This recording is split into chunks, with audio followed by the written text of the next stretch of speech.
Hard merchandise. Chapter 2. He didn't need to kill him, but he did. Boswick thought it was a good idea, not just to stay in practice for the bounty hunter trade, but also to make sure that no one in the Mos Eisley spaceport knew the circumstances of his arrival. The broken-down old transport pilot, a shambling wreck with a spine bent nearly double by too many high-G landings, had come gimping up to Bosk, obviously looking for a handout. "Wait a minute," the old man had rasped, digging a yellow-nailed paw through the gray wisps of his beard, as his rheumy eyes had peered closer at the figure in front of him. "I know you. You're mistaken." Bosk had taken passage aboard a number of local system freighters, all under assumed names, to reach the remote planet of Tatooine. There had been plenty of times in the past when he had flown his ship Houndstooth directly here and had made no attempt at concealing his identity. Right now, circumstances were different for him. "Get out of my way." He shoved past the beggar, heading for the perimeter of the spaceport's landing field and the low shapes of the buildings beyond. "You don't know who I am." "I sure do." The beggar, dragging one foot-twisted leg behind himself, tagged after Bosk. They crossed the landing field, streaked with blackened char marks from thruster engines. "Bumped into you out in the Osmani system. That was a long while back." He struggled to keep up with the Trandoshan's quick strides. "I was piloting a shuttle between planets. That was the cheapest gig I ever worked. And you lifted one of my passengers right off the ship." The beggar emitted a phlegm-rich, cackling laugh.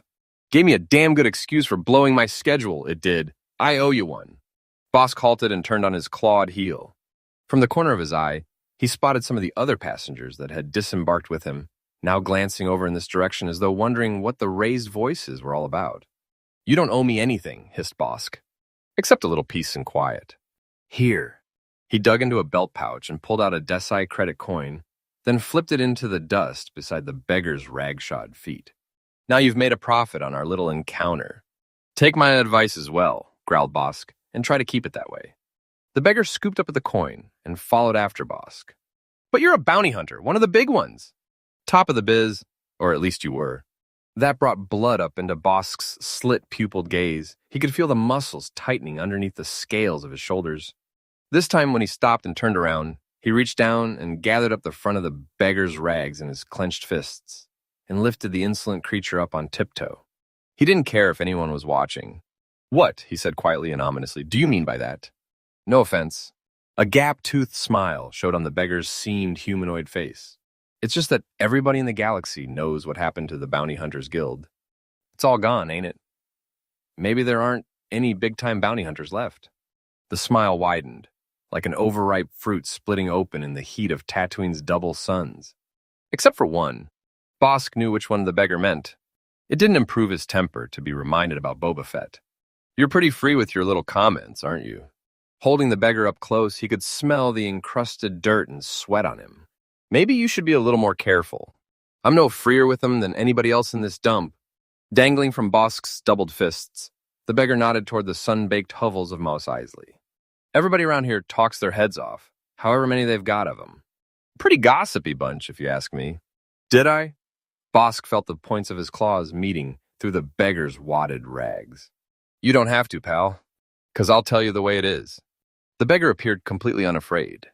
Place like Mos Eisley ain't much else to do except talk, mostly about each other's business. Maybe your business, once they know you're in town. Lots of them would be real interested in hearing that a certain bounty hunter named Bosk just arrived. Without a ship of his own, traveling on an ordinary freighter, and the beggar leaned his head back to survey Bosk with one squinting eye, not looking like he was doing too good at the moment. "I'm doing fine," said Bosk. "Sure you are, pal." The beggar managed to shrug. "Appearances can be deceiving, right? So maybe you got some real good reason for coming here all incognito and all. Tricky guy like you. Maybe you got some big plan up your sleeve. So you probably want to stay incognito, right? Is that a good guess or what?" Bosk forced his anger down a few degrees. "If you're so smart, why are you a beggar?" "It suits me. Nice clean outdoor work. You meet lovely people too. Besides, it's only a part-time thing for me. It's a good cover for my real business." "Which is?" "Finding things out," said the beggar. "In a place like Mos Eisley, somebody like me is just about invisible. It's like being the plaster on the walls. So when creatures don't notice you, don't know you're even there, you can find out some interesting stuff. Stuff about other creatures, like you, Bosk." I didn't just recognize you like pulling something out of my own personal memory bank. I knew you were coming here to Tatooine. I got friends all through the system and out on the freighters. They let me know you were heading this way. We kind of keep an eye on interesting characters like you when they show up in these parts. Let's face it, nobody comes to a backwater world like this unless they got a good reason. It's not exactly the center of the universe, you know. So it figures that you've got some kind of a reason for coming here. The beggar scratched the side of his head with a dirty fingernail. Couldn't be any kind of job for Jabba the Hutt. He's dead. Must be a couple of weeks now. Ain't nothing worth bothering with out in what used to be his palace. And there's nobody around here with a bounty on his head. And believe me, I'd know if there was. The expression on his grizzled face turned slyer. So maybe it's just kind of your personal business, huh? Boss glared straight into the beggar's eyes. I'd like to keep it that way. I'm sure you would, pal. So that's why I was thinking, soon as I recognized you when you came off that transport, thinking about some way you and I could do business, like you've had partners before. Shoot, bounty hunters are always hooking up with each other. Guess that's so you can watch each other's back, huh? The beggar showed some more of the gaps in his smile. Well, maybe you and me can be partners. You must be joking. Bosk sneered at the beggar. What use would I have for a partner like you? My line of work is bounty hunting, not begging. Like I said before, pal, this ain't all I do. There's lots of other things I'm good at. One you might find really valuable, and that's keeping my mouth shut. I'm an ace at that, for the right price, of course. I bet you are. Bosk gave a slow nod, then lowered the beggar to the black-streaked surface of the spaceport's landing area. But what about all the others? The ones in your little network of informants that you heard about me from? No problem, they can be taken care of. The beggar brushed off the front of his rags to little visible effect. I've handed him a line before. All they knew was that you were heading this way, here to Tatooine. They don't need to know whether you stopped here or for how long. I can tell them that you were just passing through, on your way to some other hole in the borderland regions. Communications are so bad out in these territories, they'll figure it just stands to reason if nobody reports spotting you for a while. I see. Bosk looked down at the beggar. And just what is the price for this service of yours? Very reasonable. Even in what appears to be your rather, reduced state financially, I'm sure you'll be able to afford it. Bosk mulled it over for a few moments. All right, he said at last. You're right about one thing. We're both men of business. He didn't want to attract any more attention to himself out here in the public zone of the landing field. Why don't we go on into town? Bosk nodded toward Mos Eisley itself. So we can talk over the details of our little partnership. Like businessmen? Sounds good to me. The beggar started walking in his hobbled, awkward manner toward the distant buildings. He glanced over his shoulder. I'm a little thirsty, if you know what I mean. Everybody's thirsty on this planet. With an easy stride, Bosk followed after the beggar. He already knew just what business arrangements he was going to make. When he was done making them, in one of the first back alleys that they came to inside Mos Eisley, Bosk wiped from his clawed hands the dirt that had stained the beggar's neck so greasily black. It didn't take long to do so, hardly more than the few seconds that had been required to snap the scrawny bones in the first place. Killing someone, Bosk had found over the years, was always the best way to ensure their silence. With a couple of kicks, he pushed what now looked like no more than a bundle of rags over against the wall of the alley. Bosk glanced over his shoulder to make sure that no routine security patrol had spotted what had gone down. He had come here to Tatooine, and specifically to Mos Eisley, for the purpose of lying low and making his plans without anyone being too curious about his identity. The beggar had been right about that much. About how to conduct business with a Trandoshan, the beggar had been a little off the mark. Too bad for him, thought Bosk, as he headed for the bright-lit mouth of the alley. As for the suddenly deceased beggar's network of contacts off-planet, Bosk had already decided not to worry about them. He was probably lying to me anyway. The beggar could have recognized Bosk and then made up that story about informants strung through the system, all keeping an eye on bounty hunters and other suspicious creatures, just to jack up the price he had been asking for his continued silence, which hadn't even been all that high. Bosk knew he could have easily afforded it, without dipping too far into his stash of credits. Things are cheaper on Tatooine, thought Bosk. They deserve to be. The shade of a pair of tethered dewback mounts fell across him as he made his way across Mos Eisley's central plaza and toward the cantina. Deciding to eliminate the beggar rather than pay the shakedown had been more a matter of general principles rather than economics. If a bounty hunter let himself begin paying to keep his affairs private, he'd eventually wind up paying off everybody. With that kind of overhead, Bosk knew it'd be hard to turn a profit. He descended the rough-hewn stone steps into the cantina's familiar confines. In a hole like this, he wouldn't have to worry about anyone sticking a proboscis into his affairs. They'd know what the consequences would be. Plus, most of them had their own secrets, some of which Bosk knew a little about. So silence was a mutually desired commodity. A few glances were turned his way, but the faces remained carefully composed, devoid of even the slightest sign of curiosity. The cantina's regulars, the various lowlifes and scheming creatures with whom he'd had innumerable business dealings here and elsewhere in the galaxy, all responded as if they had never seen him before. That was the way he liked it. Even the bartender said nothing, though he remembered Bosk's usual order. He poured it from a chiseled stone flagon kept beneath the bar and set it down in front of the Trandoshan. Bosk didn't need to tell him to put it on his tab. I'm looking for a place to stay. With his massive, scaled shoulders hunching over the drink, Bosk leaned closer to the bartender. Someplace quiet. So, the scowl on the bartender's lumpish face didn't diminish. He continued wiping out an empty glass with a grease-mottled towel. We ain't running a hotel here, you know. This time, Bosk slid a coin across the bar. Someplace private. The bartender laid the towel down for a moment. When he picked it up again, the coin had vanished. I'll ask around. Appreciate it. Bosk knew that those words meant the negotiations were concluded, and successfully. The Mos Eisley Cantina actually did have some chambers for rent. Dark, airless holes, down beneath the cellars and subcellars where the barrels of cheap booze were stored. But only a few creatures, even among the establishment's regular habitués, knew about them. The cantina's management preferred keeping them little known, and empty more often than not. It cut down on the amount of raids and general hassles from the Empire's security forces. I'll check with you later. Don't bother. The bartender slapped something down. Here's your change. Bosk didn't even bother to look. He palmed the small object, feeling the outline of a primitive all-metal key, and slipped it into one of the pouches on his belt. He already knew the way to the chambers beneath the cantina, down one of the narrow stairs tucked behind a crumbling stone wall. Carrying the drink with him, he slipped into one of the booths along the far wall. It wasn't too long before somebody joined him. Long time, Bosk. A rodent-faced Minxin sat himself down on the other side of the booth's table.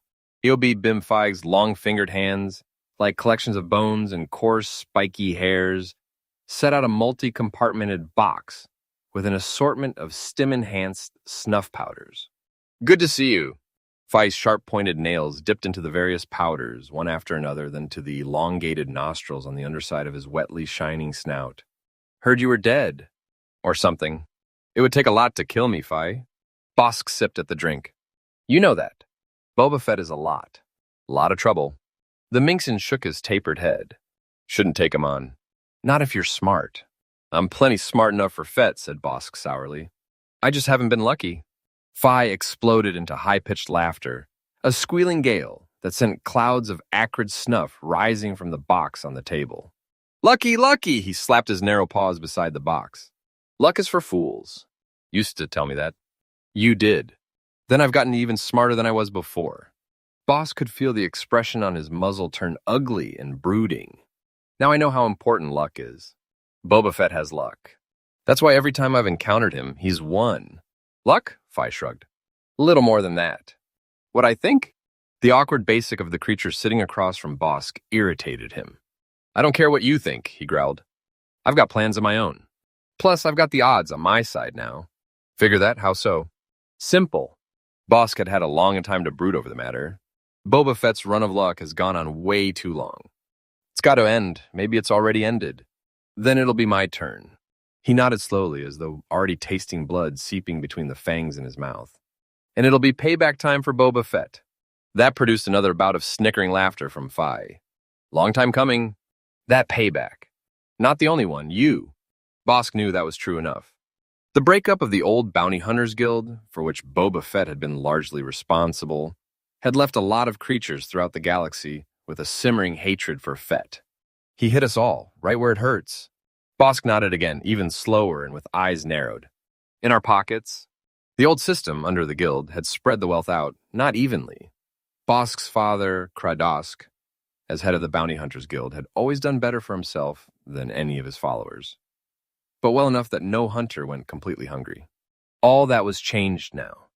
A lot of former bounty hunters were either dead or had dropped out of the trade, getting into other lines of work that were either closer to or further from being legal. The criminal organization Black Sun had reorganized. The Empire had picked up some new recruits, as had the Rebel Alliance. We could have hung together, sulked Bosk. If we'd been smart. He couldn't and didn't blame himself for that much. He had tried to keep the other bounty hunters, or at least the younger and tougher ones, together after the Bounty Hunters Guild had broken up. That had been the whole point of the Guild Reform Committee that he had put together, with himself at the head naturally, right after he had eliminated Old Kradosk, in the traditional and time-honored Trandoshan fashion. The old lizard would have wanted it that way, Bosk told himself.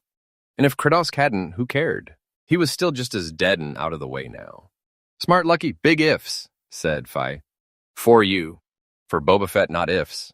Yeah, well, we'll see about that. The drinks and toxicants had fueled Bosk's anger. Like I said, I got plans. Plans take money. You got? Bosk glared at the Mingson, wondering just how much he knew. Enough.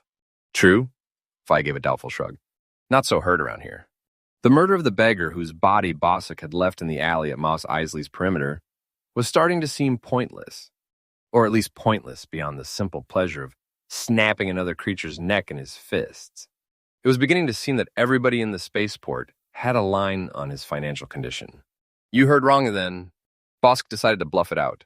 Use that little rodent brain of yours for a change. The old Bounty Hunters Guild had a huge treasury stashed away before it fell apart. Who do you think wound up with all those credits? Fi smiled unpleasantly. Not you. Look, just because I didn't land here with my own personal ship, that doesn't mean anything. I got my own reasons for wanting to keep a low profile. The Mingson uttered a common, low-slang expression for bovine waste material. Broke you, that's the truth. What heard more than one mouth? Smiling and laughing, too. Nearly as many enemies you as Boba Fett. All that killing. Fi shook his head, rudimentary snout whiskers fluttering. Stepping on toes. Probably why you're bad luck. Nobody wish you good luck. Bosk felt the urge rise in him to reach across the table and do the same thing to Fi that he had done to the beggar he had left in the alley. He restrained himself. The consequences wouldn't have been insurmountable, but he didn't need the expense right now of paying the bartender to take care of the mess. Plus, now that Bosk thought about it, there was a certain value to having an information source like Fi around. So tell me something. Bosk leaned across the table, clawed hands folded around the drink in front of him. Since you've heard so much about my state of affairs, if I didn't get the Bounty Hunters Guild treasury, then who did? Everybody knows. Not even worth charging you for. Fi's sneer split one side of his face. The credit's gone, and so is Gleed Ottendon. Figure out. That jibed with everything Bosk had been able to find out while he had been making his way here to Tatooine. He could still remember the annihilating fury that had boiled up inside him when he had attempted to access the mountain of credits that had been stashed away from the vanished guild and had found the accounts completely ransacked. Whoever had been responsible and who now had the credits that should rightfully have been in Bosk's pockets had not only known the crypto security codes for the accounts, but also exactly what banking and financial center worlds they had been located at. Obviously an inside job. Some of the accounts had been emptied just a few minutes before Bosk got to them and found them bare. So it must have been somebody who had been at the top levels of the old Bounty Hunters Guild, Bosk figured. One of his father Kradosk's most trusted advisors. A creature that would have been in a position to snoop out the access codes and the other information necessary for locating all those hidden credits. And stealing them, brooded Bosk. The injustice of it still rankled. If anyone was going to steal that money, it should have been him. Whoever it had been, though, it obviously wasn't one of the younger bounty hunters that had gone with him into the Guild Reform Committee. None of those had had access to that kind of information in the old guild. They had all still been trying to scrabble up the ladder to those levels, with the places and positions of influence all occupied by their elders. That had been the reason why so many of them had welcomed the breakup of the old guild, and had even helped bring it about. Even Bosk had seen the personal advantages in revolution, of smashing the system in place and putting in a new one with himself in charge, supported by the younger and tougher bounty hunters. It just hadn't worked out that way. We should have killed them all, thought Bosk, in retrospect, right at the start. Too many of the elders in the old guild had survived the breakup, and had gone on to form their own spin-off fragment, the so-called True Guild. All that had been accomplished by the existence of two splinter groups was a war of attrition between them. The elders had been a lot tougher than the young bounty hunters, Bosk included, had expected. Tough enough at least to have thinned out the Guild Reform Committee's ranks pretty drastically, at the same rate that the True Guild's members had been picked off. If the goal had been to reduce the number of bounty hunters alive and working in the galaxy, and Bosk had heard rumors to that effect, about whoever had been behind Boba Fett's entry into the old guild, then that goal had been well and bloodily achieved. Though now, it appeared as if somebody else had done all right by the smashing of the old guild. It and its successor fragments, the Guild Reform Committee and the True Guild, were long gone. Why would any bounty hunter in his right mind stay in either organization when all it seemed to do was target him for death by the other side? The even smaller and less powerful splinter groups, forming after the disintegration of the two main factions, held no attraction for Bosk. He had already decided that it was better to be an independent operator, on one's own or, at the most, hooked up with a partner. The Hunter's Creed, the honor code that had kept most bounty hunters from killing one another off too readily, was over with. From now on, it was every hunter for himself. The only thing left of value from the old Bounty Hunters Guild had been its treasury, and now that was gone as well. As was Glid Otandon. That scum, brooded Bosk. Otandon had been one of old Kradosk's chief advisors, a power on the ruling council of the Bounty Hunters Guild. Then he had become the head negotiator for the True Guild splinter group. For all Bosk knew, Otandon might well have been the absolute leader of the True Guild all along, the one that the other old-timers had looked to for their marching orders. If so, Otandon had pulled a fast one on them as well. Bosk knew the whereabouts of all the bounty hunters still alive, the young ones and the old-timers who hadn't yet managed to kill one another off, and none of them showed any signs of having that kind of credits on them. They were all scrabbling to survive now that the guild and its offshoots were no more. The only one that couldn't be located, either alive or in his grave, was Glid Otandon. He had conveniently vanished. Conveniently for himself, that was. If Bosk had been able to get his hands on him, he would have torn out Otandon's throat and most of his internal organs in pursuit of the stolen guild treasury. The kind of disappearance that Otandon had undergone took credits, a lot of them. The galaxy was stuffed with informants and squealers, and none of them had a clue as to Otandon's whereabouts. Bosk didn't even bother asking Yobim Feig, sitting across from him, whether there had been any word in these parts about the missing bounty hunter. That kind of news would only reach Tatooine long after it was common knowledge everywhere else. No talk, Glid Otandon, all those credits? Feig made a show of feigning sympathy for Bosk. Can understand. More bad luck for you, eh? He gave a slow shake of his head. Silence preferred, no surprise. I'll take care of Glid Otandon when the time comes, said Bosk. He'll have his turn, but not right now. I've got other things on my agenda. No, one thing. Feig smiled. Boba Fett. The Minxin had read that much right, as though Bosk's anger had written the other bounty hunter's name on his scale-covered brow. The image of Fett's narrow-visored helmet, battered and dented, but still as awesomely functional as when it had shielded some long-ago Mandalorian warrior, filled Bosk's gaze when he squeezed his eyelids shut. He had never seen Boba Fett's actual face. Very few creatures had, and lived to tell about it. But Bosk could still vividly imagine how the blood would seep from beneath that helmet's hard gaze as he crushed the other's neck in his bare hands. Right now, here in the Mos Eisley Cantina, his fists clenched tighter, talons digging into his palms, as he yearned to make the vision of Boba Fett's death a reality. That vision, that death, was all that Bosk could think of. The thirst for revenge, like burning acid poured down his throat, seeped through every fiber of his being. As much as he hated and despised the vanished Glid Otandon for having stolen from him, that was a matter of mere credits. For a Trandoshan, wealth meant nothing compared to honor, and that was what Boba Fett had stolen from him.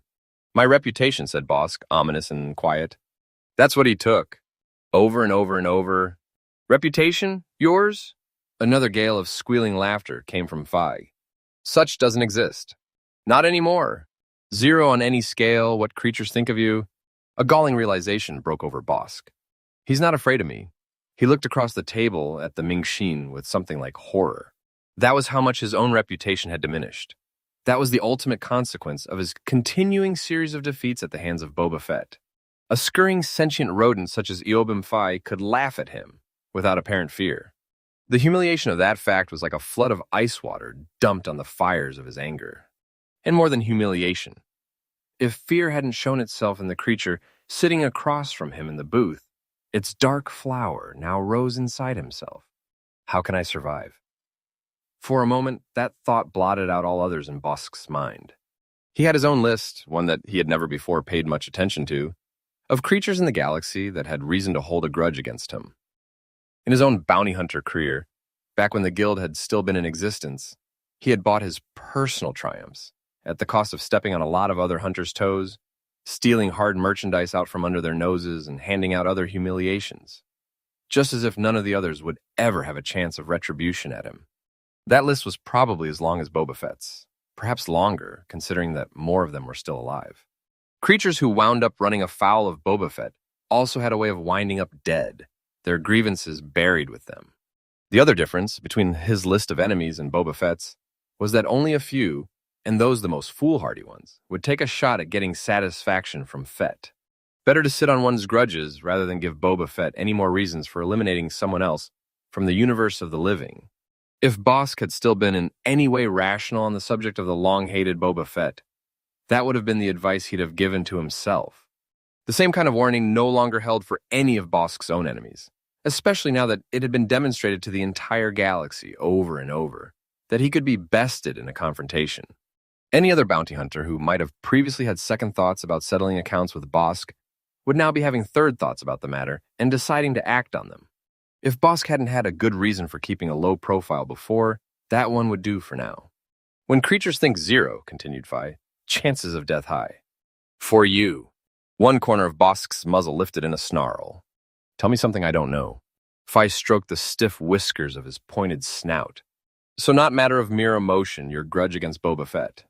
More important, squatting aquatic avian until prove that killer stuff in you. Somebody gets sooner or later. Too bad. Only way to get respect of others back, plus keep skin intact, take down Boba Fett. Nothing else do. He knew Eobim Phi was right about that. There was a lot more at stake than just his honor and reputation. Once word got out that he was stuck here on Tatooine, and it would, no matter how many gossipy street beggars he killed, then he'd be a target for all those other bounty hunters. Some of them might even have conceived the notion that he, rather than Gleedo Tondin, was sitting on the treasury from the old Bounty Hunters Guild. That would add a financial motive, always an effective one for bounty hunters, to their personal ones, for seeking him out, murder in mind. Wait a minute. Bosk peered suspiciously at Phi. How do you know Boba Fett's still alive? Simple. Phi mimed a shrug. Open data, one like you. Can see through all way. Brooding on failures, humiliations, very unlike. Heard about before your arrival here even. To get under scales that bad, only possible for Boba Fett. Your long-standing rivalry, well-known, everywhere. If Fett really dead, you a happy Trandoshan. Happy as Trandoshans can get. Brood, sulk, you know that Fett alive. What you know, I know, or can guess. Phi's imitation smile showed. Guess proved right just now. Bosk nodded. You're pretty smart, he said. For a Minxin. The comment got the reaction he expected and wanted. Phi's coarse, spiky fur bristled across his neck and shoulders. Smarter than you, spat Phi. Not waiting to get killed, sitting around. Like you. Simmer down. You didn't come over here to talk to me just to point out the obvious, did you? The glass was empty in front of Bosk. He pushed it away with one claw-tipped finger. You must have had your reasons. Somebody like you always does. Phi's black bead-like eyes still flashed with irritation. So smart, then you say. My reasons? Talk with you. Bosk had dealt with other Mhinksins in the past. They had a simple, easily manipulable psychology. Simple, he said. You think the two of us can do some business together? Mhinksins had a low self-image, due probably to their resemblance to the kind of furtive creatures that crept into food supplies on any number of worlds, and a well-aimed personal remark could easily provoke them. That's when their guards slipped. You know what I want to do? Maybe you got some notion of how you could help me accomplish that. Help you? Not likely.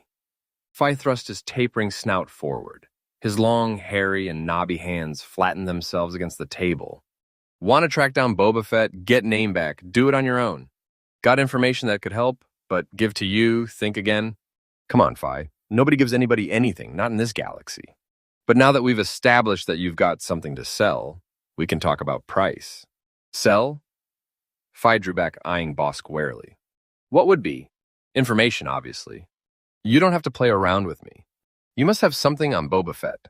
Something that you think I'd be interested in. Okay, you're right about that. I am interested. Bosk jabbed a finger toward the creature on the other side of the table.